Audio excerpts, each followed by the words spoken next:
Imagine if 200 years ago someone had asked you why there are so many different species in the world. Why are lions and cats so different despite being similar? Whales live in the water, but why are there mammals? Or why humans and chimpanzees have so many similarities? So maybe no one has a scientific answer to this. Today evolution is a fundamental theory of biology, but this theory is not going to happen in a day.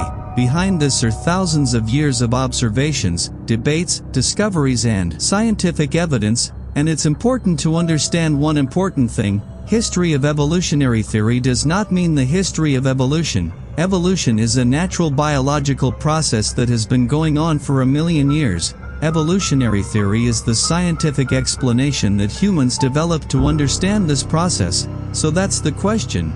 How did the history of evolutionary theory begin? First of all, we have to go to ancient Greece. Thousands of years ago, some Greek philosopher noticed that nature is constantly changing. One of them, the philosopher Anaximander, suggested that living organisms evolved from simple forms. At that time, he did not have fossils, DNA, or modern science. It was just observations and philosophical ideas. Later, Aristotle began to classify living things. He did a detailed study of animals and plants, but he believed that species are fixed and permanently excited. The idea was dominant for many centuries. In the 1700s and early 1800s, natural history began to develop rapidly. Scientists were discovering new animals and plants from all over the world. The more species they were getting, the more new questions were being raised. If every species was created differently, so why are there so many similarities? It was during this time that French scientist Jean-Baptiste Lamarck proposed the first detailed scientific model of evolution.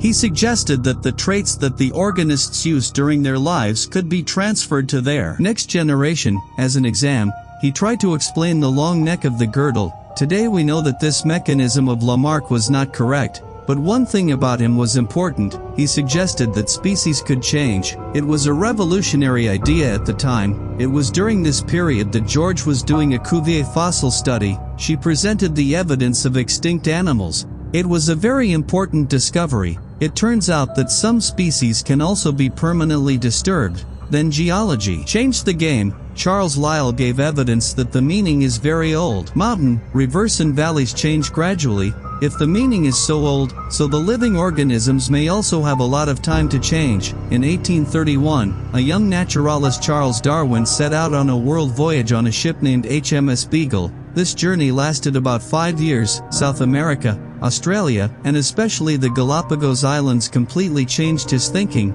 Darwin saw that the birds found on different islands were the same and different.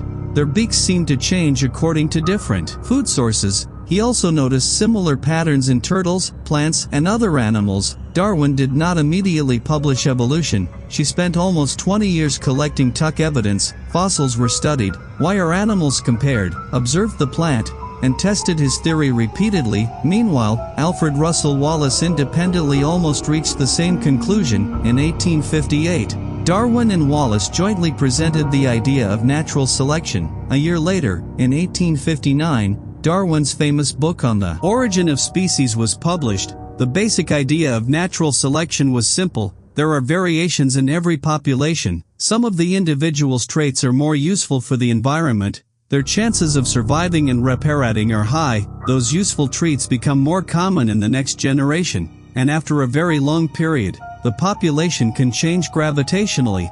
But Darwin had a problem.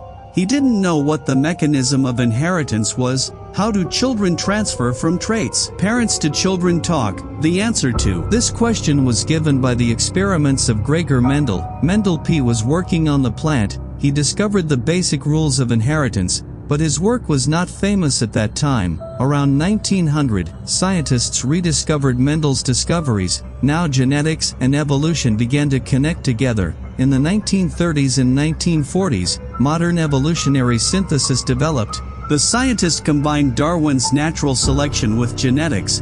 IS synthesis explained that mutations, inheritance, natural selection, and population combined to drive evolution. The subsequent discovery of DNA made evolutionary biology even stronger. Scientists could compare genes directly. Similarities can be measured in human DNA and the DNA of other animals. Ancient DNA began to be extracted from fossils. genome sequencing made it possible to understand the relationship more clearly. Today, evolutionary theory does not depend only on fossils, it has multiple independent evidence lines in support: fossils, comparative, anatomy, embryology, DNA, genetic, biogeography, radiometric dating, laboratory experiments, and real-world observations. Here's where it's important to clear an important misconception. People often say that humans evolved from monkeys. Scientific explanation does not say this. Modern humans and modern monkeys had a common ancestor. Similarly, in science,